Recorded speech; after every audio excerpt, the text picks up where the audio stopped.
Introduce Jessica. Jessica Fishman is a strategic marketing professional with nearly 20 years of progressive expertise, a decade of which is in renewable energy and coupled with a passion for environmental sustainability. She has experience in both long-term strategic planning and detail-oriented campaign implementation. She possesses marketing experience in solar energy systems, EV charging and powertrains, UPS, VPPs, and for those of us who might be new to climate, that stands for virtual power plants, batteries and other DERs, which I believe stands for distributed energy resources, energy monitoring, and PV design software. Photovoltaic, maybe? Not sure what PV stands for, but I'm sure you'll share that, Jessica. Control hardware, artificial intelligence as a software, water, technology, and VC. So thank you so much, Jessica, for joining us today, and the floor is yours. Hi, everyone. Thank you for joining. I'm just going to open up, share my screen really quickly. I did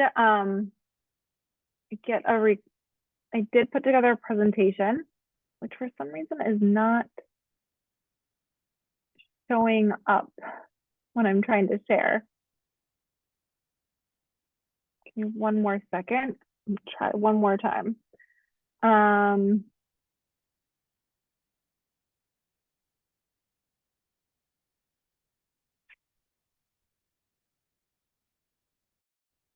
gonna try to go full screen. Can you guys see my full screen now? The presentation? No, we're just seeing your editing screen. There we go. Now we can see it. Now it's showing up. Okay, great. So thank you very much for the introduction. And I'm happy to see so many people here today. It is it's so important that more people are interested in joining the climate crisis and dedicating their careers to it. So as I was introduced, I am in clean energy marketing. One of the things that I was asked to share is why I decided to become a part of this, and because we're in an existential crisis. I really wanted to be part of the solution. I've always sort of thought that if I'm going to spend 8, 9, 10 hours of my day doing something, then I want it to be towards something that matters and try to make some of the future scenarios for life on planet Earth better. There's lots of ways to do that, but this is sort of why I chose it.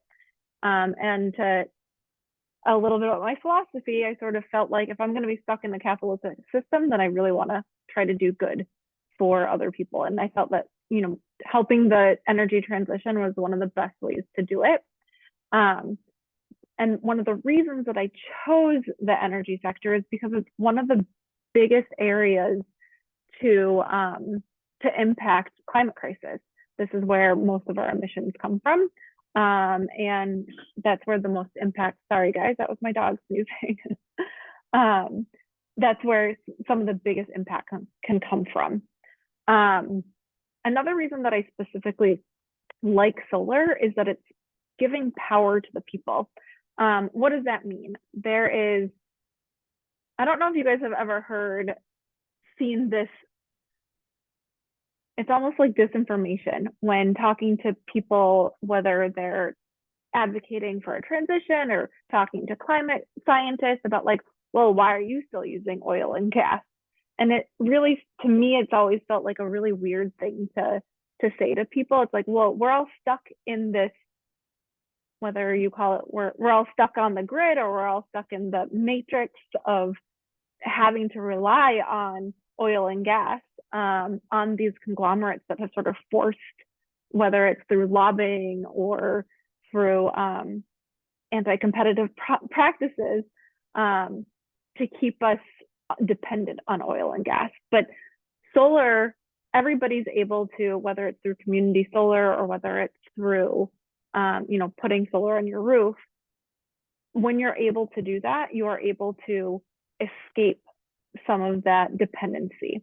And it changes the dynamics of people being reliant and being consumers of the market to actually being market participants and taking some of that control over the monopolies or over the utilities. So that's one of the big reasons I really have why I really like being part of the solar industry. But I wanted to talk about my my career. I think that's and my career path. Um, I, from the very beginning, I had always wanted to be doing something that I cared about, being involved in having my career mean something more than just a paycheck. But for, the beginning of my career, I wasn't able necessarily to do that. I was in a variety of different technologies. I did things including like satellite communications or water tech, or even like venture capital type of stuff. I did some AI. The second half of my career was when I was able to get into solar and clean energy. And even during that, once I got in, I had to jump out a few times, whether it was the economy or whether it was, what the opportunities were, or where before, sometimes it was where it was located, before things moved to more remote. So even if you're not in it now, even if you're starting out your career, I just wanted to make that very clear. Like, just because it has been a passion of mine for probably since I was a teenager, it took time for me to be able to get into the industry. So until I got into the industry, I ended up focusing on, building my marketing experience and skills. So whatever those transferable skills were that I would end up needing as a marketing expert in solar, I worked on building those, whether it was strategic planning or developing comms or product launches. I worked on doing those in other industries, so I could bring those skill sets to the industry that I really wanted to get into. And that's sort of when the right place, right time happened for me. And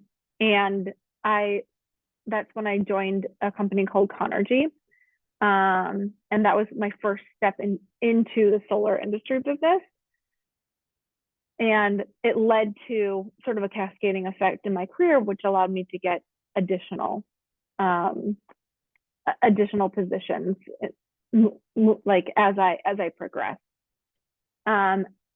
As sort of mentioned in my introduction, it gave me, being in the industry now for a very long time, I've been able to get a lot of different technology expertise, which has opened up a lot of different opportunity for me. As PV is photovoltaic, which literally means turning photons into a current, so photons into electricity. And any other questions? Well, I guess we can wait till the end. If there's any other questions about what any of this tech means, I'm happy to go into it. So please write those down, and I'm happy to get to that. I wanted to talk a little bit about a specific accomplishment that I had in my career, and one of the things that that sort of helped me move my career forward in solar. So one of the companies that I joined was I joined it it was a small startup. It was a late stage startup. When I joined, it was considered a very niche solution. People were still talking about it as only some small roofs and like a small portion of roofs in the residential solar market will be interested in this product. People did not see it as a big business opportunity. Oh, sorry about that. And as the company, I joined the company as a marketing generalist. I was doing things like penetration into new markets, a lot of content, and I sort of started filling this gap of public and media relations, where that was only a small part of my job, but and I ended up at that company over time building up a PR department, and it became a very central part to the company's goals. So the first step was internal persuasion, trying to convince the company the impact that public and media relations could have for the company and for the company's growth. The second part, I really started building up relationships with the public and with the media, with the public, and gave credibility not only to the company's name, but also gave credibility to the efforts that public and media relations would have on the company.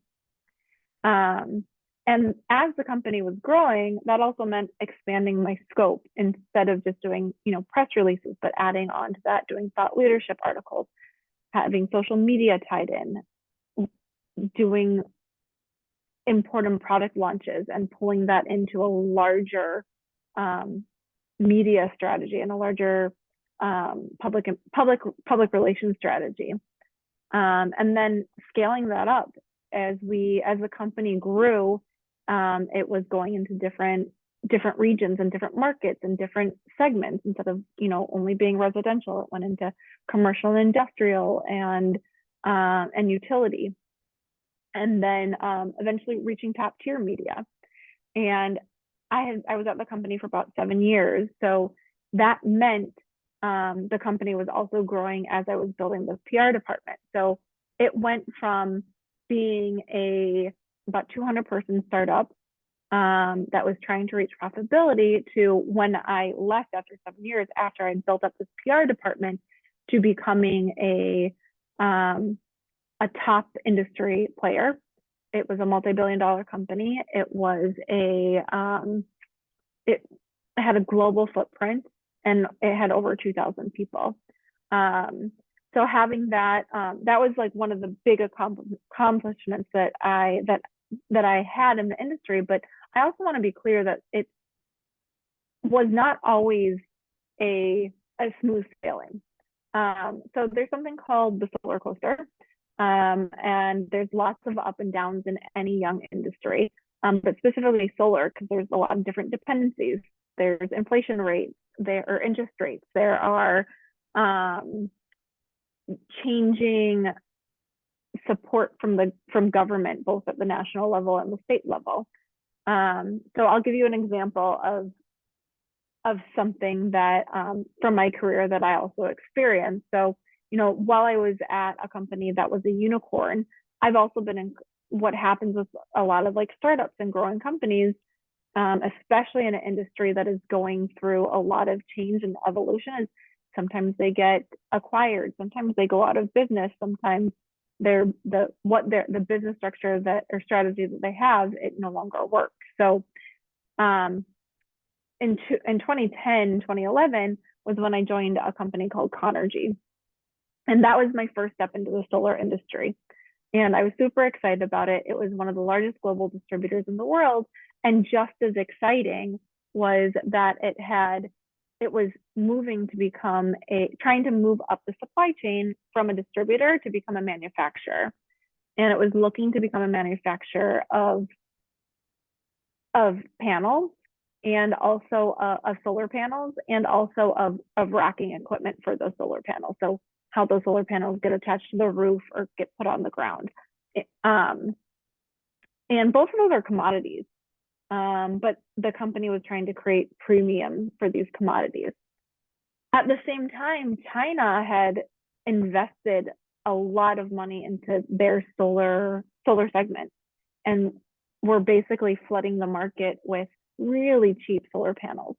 So to some degree, that was great because it meant solar was more financially attractive to more people. It really helped. As you can see here with this uptrend, it really did help move the market forward. And a lot of different companies started selling solar panels, manufacturing panels in more cost-effective ways, which has led to so much more solar being sold. But for the company I was at, it meant that what they were doing no longer made financial sense. And within a year, the company basically went bankrupt. So, my first step into solar wasn't necessarily the easiest step. And, there were ups and downs. And I think you're going to see that with a lot of climate tech, but putting the experience under your belt, whether it is with a unicorn and a company that really grows, or with a company that fails, I think is super important. I have probably learned just as much from companies that didn't succeed as I have from companies that have succeeded. So the other thing that I wanted to mention is, well, that was my experience 10 years ago. There is so much more opportunity now. I have seen like the climate funding just skyrocket. There is so many more startups that are happening. There's so much more money going into climate tech. And I think just there's a lot more opportunity out there. One of the reasons solar was almost my go-to 10 years ago was because, or 13 years ago, was because it didn't exist. Nothing else existed really outside of solar and wind. There was not much other, like, batteries were people were barely talking about batteries then, much less EVs. So I think that there's just a lot more opportunity for you out there, and you are deciding to join climate tech, not only at a time when it's desperately needed, but at a time where there's a lot more opportunity for you. Also, in terms of opportunity, there's a lot more variety of different climate tech that's out there. So, if we just look at this really quickly, whether it's something about, let's see, EV charging, or whether it's, pulling in AI to solar, to grid management, to all the new tech, whether it's about financing, or there's a lot of really cool stuff happening in agriculture and in food, or like resource management. It's about finding what moves you and then diving deep into it. And diving deep can be things like finding books to read about, finding the right people on LinkedIn to follow, and to make connections with. And then in terms of sort of next steps, is that what we just talked about, the climate solution knowledge. What do you care about? What do you want to dive deep into? What do you want to get more information on? And that is really, really crucial when you're interviewing, to be able to sort of talk the talk. When they're talking, for instance, when they're talking about what their tech does, or who the users are, or what the other stakeholders might be. Being able to understand that in an interview can help set you apart. We talked about transferable skills, how crucial those are, and focusing on those. It's not, any solar company, any climate tech company, they still need accounting, they still need HR, it's not a foreign business that doesn't follow all the typical business models. And then a career transition mindset. And I think that sort of goes to what I spoke about, like there's going to be ups and downs, and it may take time and patience. And, sometimes it's getting some volunteer stuff under your belt. As an example, one of the things that I did before I was able to get into climate tech is I volunteered for like this energy forum, where they were an NGO that was trying to help move the government into better energy policies. That was like an internship or some volunteer work. That's my presentation. I wanted to open it up to questions and dive down into anything. I didn't want to spend too much time just talking about myself. So that's it. We can open it up to have a discussion. Great. We have, thank you so much, Jessica. We have several questions in our Q&A pod, and I did ask folks to upvote the ones that they are, most interested in hearing a response from you. So I'll start with those that have the most votes. Anusha asks, Jessica, can you please elaborate on how you transitioned from a non-climate marketer to starting your work in energy? And I think you did address some of this. Were there any trade-offs that you had to make? For example, a junior role or moving geographies, and what skills or experience did you highlight in this process to your potential new employers? Yes. And I think you did touch on those, go ahead and elaborate. I'll say, for some of the specific questions, I'll say yes. Some of it was geography change. Some of it was, I had reached like marketing manager level. In a previous company, I went down to, I think, like marketing specialist or associate for my first jump in. I think I'm not sure about like salary. And part of that's because of some of my jumps in between different countries and things like that. So what my salary would have looked like before. So that's a hard one for me to answer because salaries are so different with different benefits in different countries. But yeah, I definitely did. I don't necessarily know that that's required. And sometimes it can be changing what your benefits are also. So if you really like the startup field, then maybe it's thinking about some other benefits in terms of equity in the company or something along those lines. Very good. Thank you. Jared Hutchinson asks, with low interest rates gone for the foreseeable future, how do you see that impacting residential solar growth? Do you find more near-term growth in community solar or other implementations? So interest rates are hurting the entire industry. And as with a lot of other industries. One of the things that I see happening is that third-party ownership is going to get bigger, which means things like power purchase agreements or leases instead of doing loans or cash payments. I think is going to be the transition. At the same time, energy rates keep going up. So we're seeing utility prices increase. We're seeing with wars going on right now, how that impacts the oil and gas industry and also the electricity rates that people are experiencing. So then in addition, we have the Inflation Reduction Act. I think that short term it's hurting the market, but long term, I think there's a lot of opportunity there, and it's about ensuring that third party ownership is widely available at attractive prices. Thank you. The next question comes from Joe McFadden, and I actually had the same question, so I'm glad you asked it, Joe. First, he says, thanks for a really inspiring talk. I really like the periodic table of climate tech that you showed in your slides. Is that your own? Or if not, can you mention the source?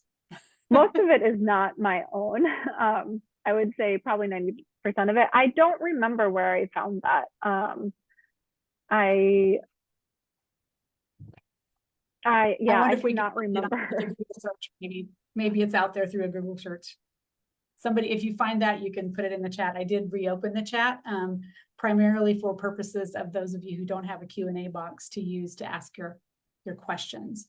I will. I'll do another screen share. So if you want to grab a shot, do a screen grab, and then you can do like a Google image search. Yeah. Okay. Thank you. All right. Let's see. We have Maria Luisa Cesar says, good morning. I'm weighing an MBA program with a focus on ESG, and I'm curious if you think that your MBA degree was crucial in setting yourself up for a career/career transition into energy and solar, or broadly exploring a career in climate and sustainability. Would you do it again? Thanks. I'm not sure if it's specifically for a career in climate. What I would say is that I think an MBA can be very helpful for career growth in probably any industry. And mine was not focused. I might have a different answer if mine was focused on ESG or if mine was focused on on something more focused in climate. But mine was a very generic, like international business MBA. And I don't remember the year you got your MBA, but maybe there wasn't even an opportunity to get an MBA with a focus on ESG. It seems like that's fairly new. You're probably right. Yeah, so I'm wondering, so it sounds like an EMBA, or how do I keep saying EMBA? MBA in general is helpful, but in today's world where there are concentrations in sustainability and ESG and life cycle accounting and all the other stuff, knowing what you know now in your progression in your career, would you recommend having that as an add-on to a traditional MBA? Yeah, I certainly think that it could be helpful for the direction that you want if that's the direction you want to go. I would add on to that and say if there's any practical experience that you can get, even if it's volunteering, that would add on, I think, the value for a company. I think companies, as much as they appreciate the theoretical, also appreciate the practical. Very good. Very good. So try to get both under your belt. Jonathan asked our very first question. Do you see the current state of marketing leaning towards design, or at the very least having the capacity to use design tools as part of the job requirements? Thank you. I'm not sure I understand the question. So I think my understanding of that question is you're wondering like how if there's different aspects of marketing. There's the copy, there's the content, there's also the graphics, and then there's also like digital marketing. There's other areas. I think graphics are incredibly important. I think having, depending on your career, it can be important on at different levels. So as somebody who might be more junior, it could be really important to have that widespread of experience, so that you can fulfill more needs. Especially if you want to be going into like a startup company where sometimes they'll only hire one marketing person and they'll expect to do everything.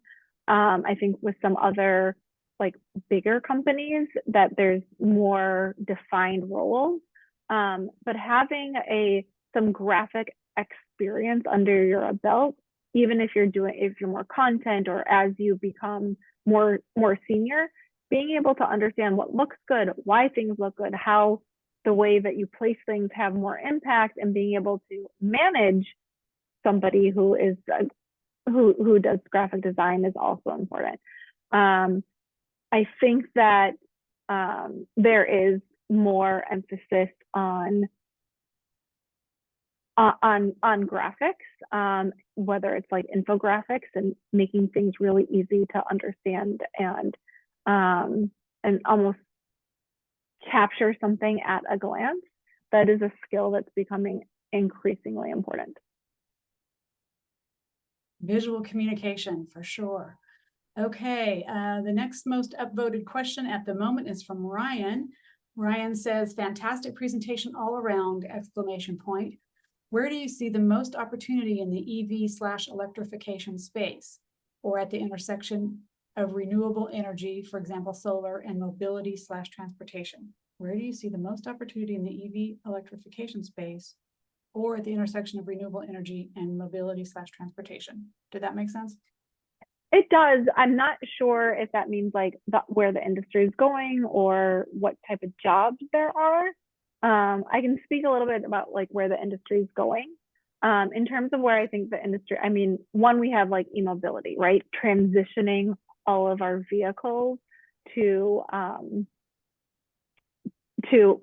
electrify them, whether that's the large ships, whether that's the large trucks, whether that's our individual cars. That's a massive transition. One thing that I haven't seen that I'm curious if it will become an opportunity is actually taking the shell of a car and transitioning it to an EV versus an ICE. Like everything stays sort of the same except for what that the powertrain just looks different. And if that will help transition, but I haven't seen anything written about that. That's sort of something that I think is like my own personal, where I think there's a big gap that could be answered. But I think EV charging is going to be one of the biggest opportunities, not just because there's more EVs, but because the EV charging allows us to do the EV charger itself allows a lot of opportunity to do really cool things with the grid. So that means you can turn your electric vehicle into a backup for your house. You can turn your electric vehicle into the part of the grid so that it could charge and discharge your battery based on when the grid needs that for reliability purposes, whether maybe it needs extra energy or maybe it needs to store energy for later, and the opportunities that are there. There's the vehicle to grid, there's the vehicle to home, it's being called more and more V2X because of all the opportunities that are there. That's where I see some of the biggest opportunities in the market, where things are headed, and the software and management of that, because it's going to eventually get to a point where we are where we're on a marketplace that allows people like peer-to-peer buying of electrons from people, and cars, EVs will play a role in that, just as solar and battery energy storage that's not e-mobility, like the standing batteries. So that's where I see a lot of opportunity and growth in the industry. So I hope that's what you meant and that I was able to answer your question. Excellent, thank you. And just as a side note, related to e-mobility, there was a very recent podcast on the podcast called Zero. I recommend that podcast if you haven't listened to it. And they talked about the overlooked sector of two-wheeler and three-wheeler vehicles in other parts of the world as a big opportunity for e-mobility. Okay, let's go to Harry. In response to not getting into solar until the second half of your career, even with the expansion in climate tech funding, do you think it is worth it for a young professional to spend time and energy targeting more competitive sustainability/clean energy positions, or to focus on building those transferable skills and competencies first and then bring those in?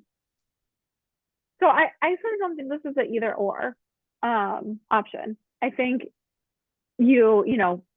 I sort of was able, I took the jobs that I got, I moved forward with those, sort of, felt like this is probably the wrong word to say, but like I was sort of beggars can't be choosers at that point. It can be really hard to get your first job, your second job. So I worked on that. But at the same time, you can also continue looking. You can keep sending in your resume. You can keep looking, for other opportunities. You can find, where can you volunteer? Where can, is there an internship that you can do on the side? I don't think that it's something that you necessarily have to put on the back burner. And you can keep doing, even if you aren't able to find a position, you can keep doing that in parallel while you're building your skills. The second thing I will say to that is a lot of the tools that you guys have never existed while I was there. There were not clean energy job boards. There were not these type of webinars. It just did not exist. I was just sort of like on my own. And if I found a job on a standard job board, that's what I would apply to it. But I think you can still, in your current job, while you're building up your skills every day, you can be jumping on to Terra.do and or any of the other job boards that exist and apply. So that would be my advice. I know that's not necessarily easy with, long hours and other things that you're doing in your life and other commitments that you have, but I think if possible, I would recommend the parallel route. Okay, we have some folks that are interested in the Pacific Northwest, where the grid is already 75% renewable. How do we think about residential solar in places that are already largely renewable, and or as utilities switch more and more to renewables? Is there diminishing impact for residential? Well, they're certainly trying to make it have diminishing impact. When NEM 3.0, that's the net metering scheme in California, when that got transitioned, it certainly has made solar less financially attractive. I think though, what we are seeing is things like virtual power plants happen. We are seeing things like people building sort of microgrids for their, whether it's for their buildings, for their house, or for the like warehouses or other large CNI types of buildings. That is what is going to eventually happen. We are at a stage where batteries are becoming more attractive because of things like net metering, where and then adding on those distributed energy resources allow for things like virtual power plants to happen, which then pushes things towards that eventually towards peer-to-peer trading. But at least with virtual power plants, let me take a step back. Virtual power plants are this really cool thing. I know we defined what it stands for, but one of the things that I have noticed in the energy industry is for 100 years, the tech has not changed. If there was any other industry where the tech has stayed the same, we would just be, imagine using the same phones that they used 100 years ago. That's basically what we've done with the industry, with the energy industry. So there's been a lack of imagination for a long time with what can be possible and what can happen. And it's sort of been stuck. So instead of the current infrastructure where you had like these big, some people call them like big chapels of power production, whether it's coal, whether it's natural gas, which is a made up term, but or there's nuclear, or whatever it may be. And then that energy is distributed out, to where it's going to be used. What virtual power plants do is it takes all the distributed energy. So you have your solar on your house, you have your battery, you have your electric vehicle, and you have other things like your thermostat. So both energy production, storage, and usage, and they're all connected to the internet. So they've all become IoT devices. And if you're able to connect all of those, let's say batteries, all of those thermostats connect all of those to in the cloud, that those batteries become a power station.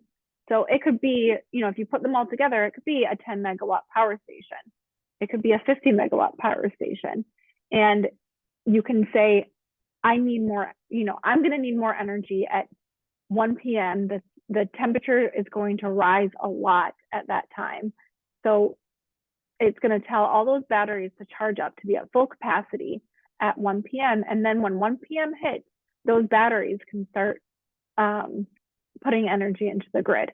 And that's what a virtual power plant is. But it can also, so that's it affects supply side for energy, but it also affects demand side, because what you can then end up doing is say, I don't want to charge my EV at this, don't let any EVs charge at this time.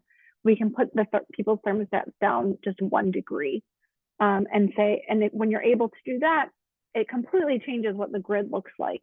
Energy is produced, consumed, stored in sort of the same neighborhood, the same location. And a lot of those high voltage wires that transfer energy along long distances aren't necessarily needed as much, which could mean forest fires that happened recently in Hawaii, or that happened a few years ago in California, may not be needed as much. So that's what virtual power plants are. But there's so many things that go into the virtual power plants. It's that hardware, but it's also the software that manages it. It'll end up being AI also. There's just so much that can end up happening. When we go to peer-to-peer trading, there's going to be a platform that offers the marketplace for it. There's going to be UI, UX developers. Okay, sorry, I'm going to stop now because I can get really geeky about this.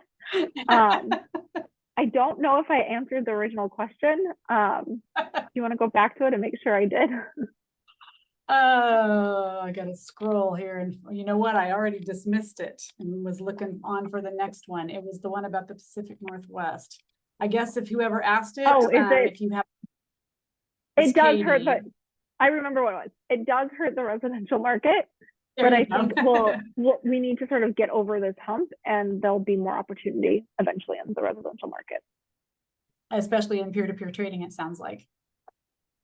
And that's a few good years Um, out, but we're getting there. Yeah, that's exciting. It's an exciting idea. Okay, the next one that got some upvotes in the meantime is from Sharad. It says, for mid to senior professionals, how do you explain lack of direct clean energy experience to potential employers? Everyone wants people who have done these things previously. I think this is where you focus on your transferable skills, and also where you make sure to read up ahead of time about, there's some really great books out there. One that I always recommend to people is Freeing Energy by Bill Newsey. I think that's sort of how you overcome that. You can talk about your interest in moving there, the things that you have transferring into clean energy, the things that you have done to try to get up to speed. What was Bill's last name? Newsey, Nussey, I believe. Okay, I'm putting that in the chat, everyone. Okay, thank you.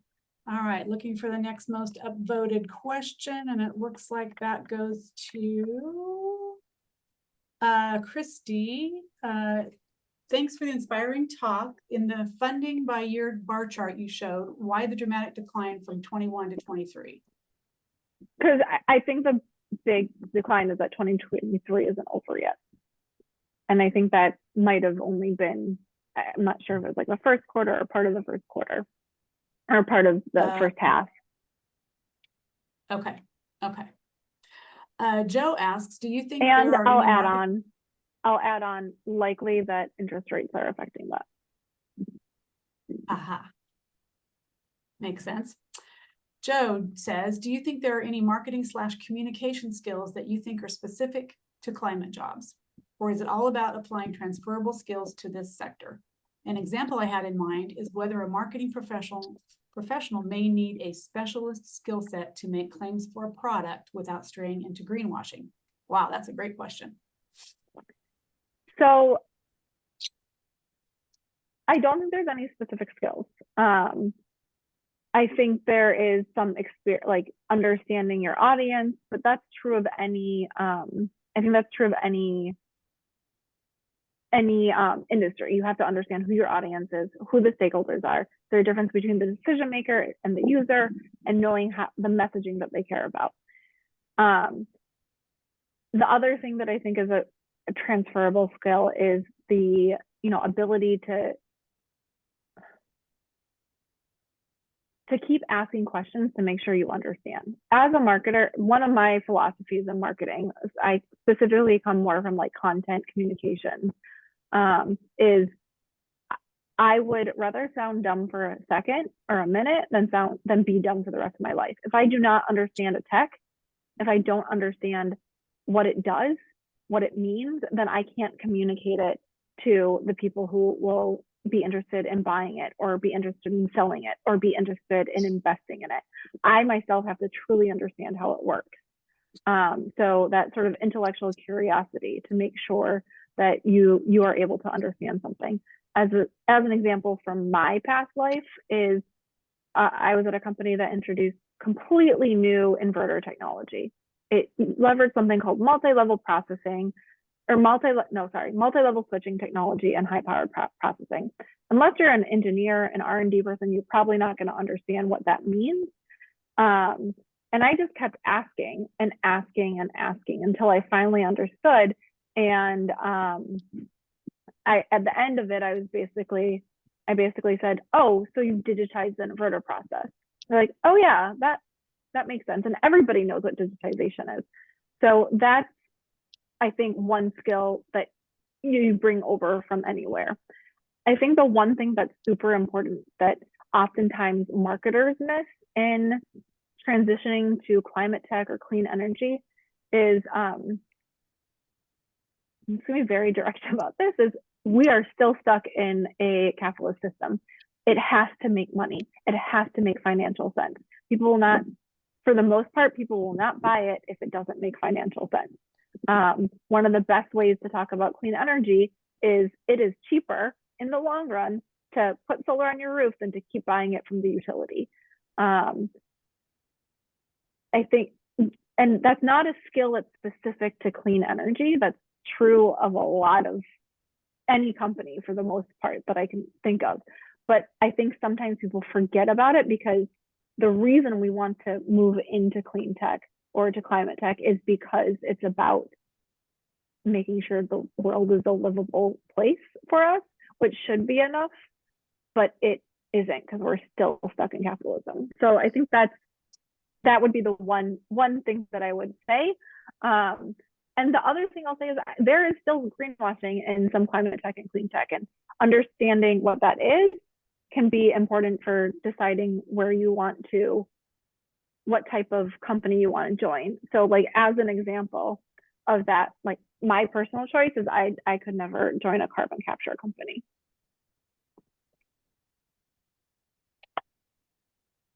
Okay, very good. In the meantime, Sven's question is the next one on the list.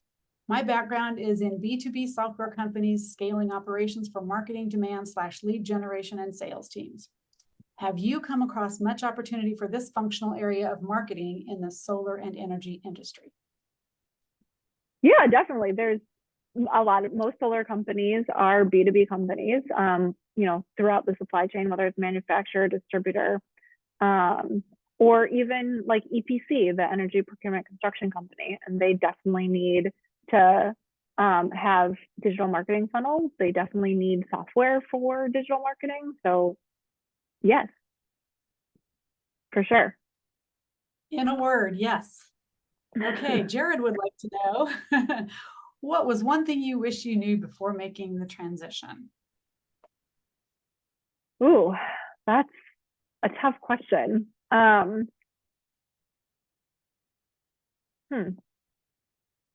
mean, I think I'd probably just go back to what I was talking about before, like the solar coaster.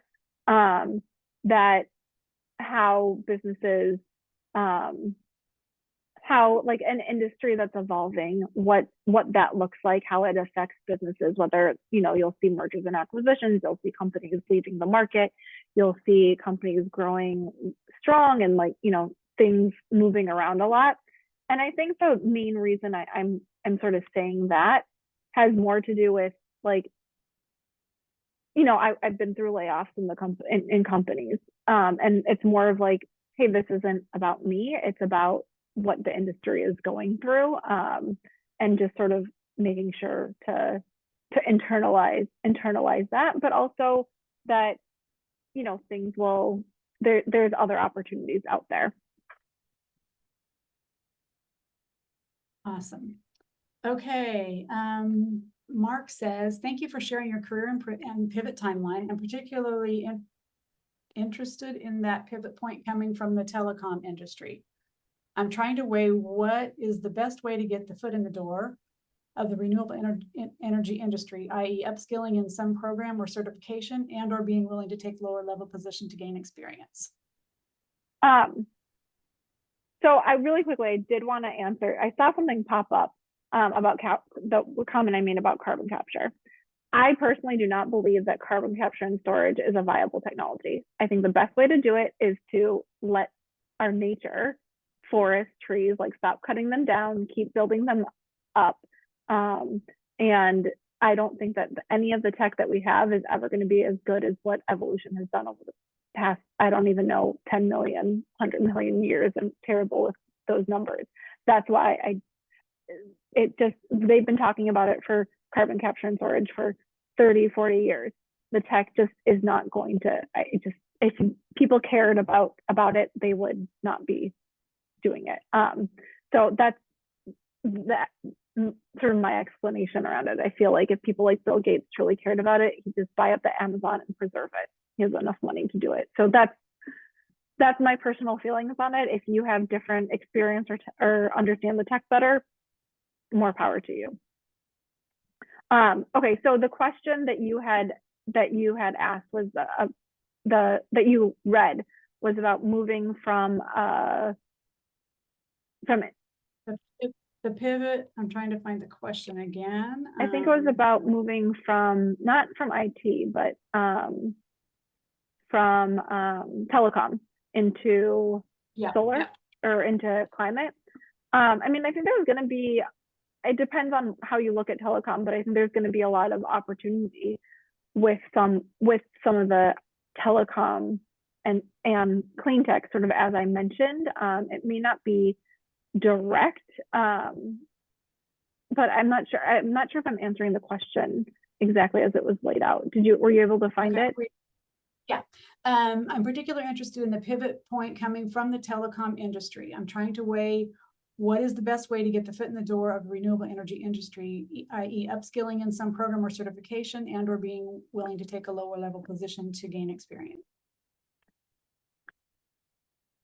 I think it depends where you are in the telecom industry. Like, is it marketing? Is it in development? Is it, so it's going to depend. And I think I don't think this is an either or. I think you can do both and see where that takes you.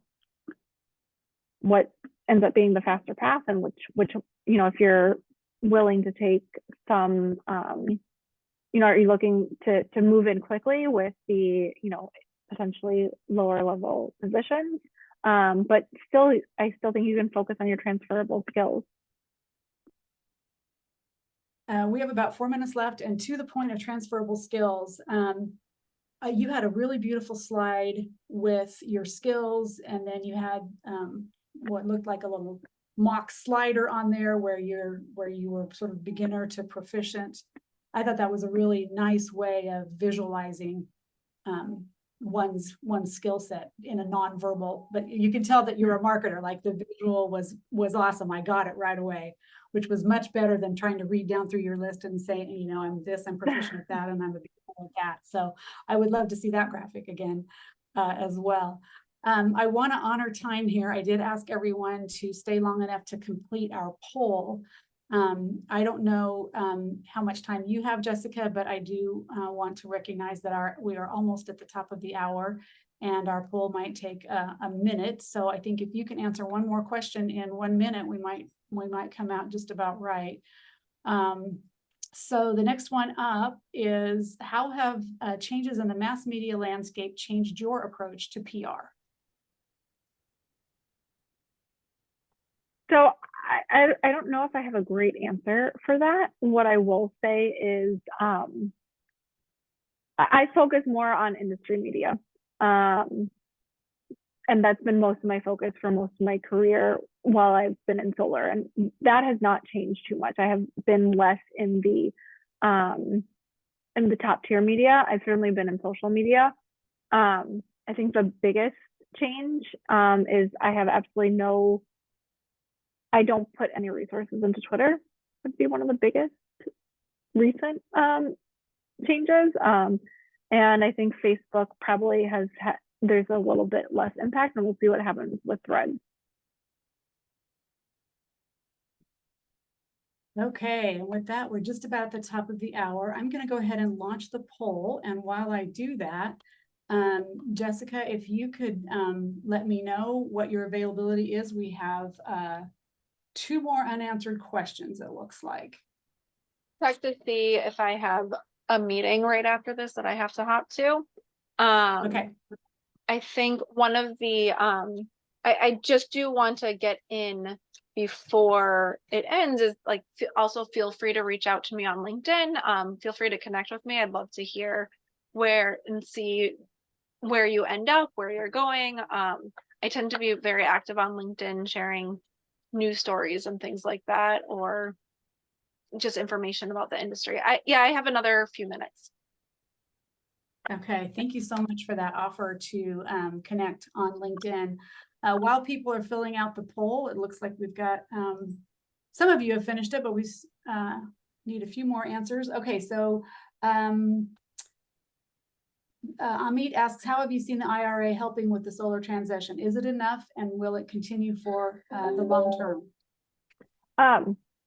It went a little fast. I couldn't hear everything because it went a little fast. And I was reconnecting with my Bluetooth. Okay, no worries.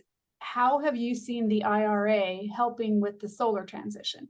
Is it enough, and will it continue for the longer term? So I'll answer the first question. Is it enough? No. Is it way better than anything we've ever had? Yes. Not just for us, but like for the solar industry, but for the environment, for climate change, like nothing like this is a massive piece of legislation. And like, not to get too political, but like this is like what Biden was able to pass through is just so incredibly critical for the climate. And we need more, but we could never have gotten this, I think, without Biden. For the other question, we are seeing local manufacturing. We are seeing the cost of solar and storage going down. We're seeing more companies come to the U.S. and want to put the manufacturing here, more of the supply chain. That means more stability in the market. That means lower prices. We are seeing more companies interested in going solar, putting solar on their roof, adding batteries. We are seeing the EV market just grow faster than we've ever seen it before. It has surpassed all predictions that have been made about how quickly it will grow. I think we saw the industry really quickly grow, and I think we'd see even more growth if interest rates were lower. Interest rates are the biggest issue right now for solar, but I think we'd see an even bigger hit without the Inflation Reduction Act. Thank you so much. And thank you to everyone who's finished the poll. There's a few of you still who have not quite done it. So I'm going to say two things. Sina Habiger had a question, and I'm going to ask you if you would try to connect with Jessica on LinkedIn, since that's more of a personal question that you have, and maybe Jessica can answer it with you privately. And then Christy Lovejoy and I would love to see the slide again where you had the visual of your transferable skill set. Could we end on that? Would you be willing to show us that? Yep.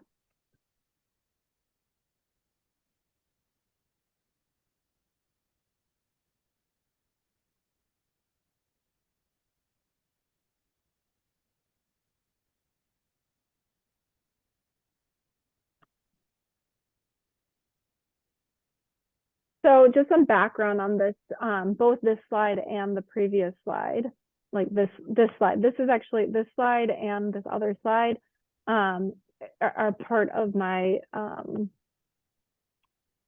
had a infographic resume in addition to just like a classic resume. Oh, interesting. Very nice. That makes a lot of sense. Okay, thank you so much, Jessica, for sharing that. That was very thoughtful of you to share that with this community. We're getting lots of thank yous in the chat. And with that, I think I will bid everyone adieu for the day, and thank you very much. I just want to really quickly close it with like, good luck. We are so lucky to have you wanting to join the industry, and I can't wait to see how you all impact the industry and where you go with your careers.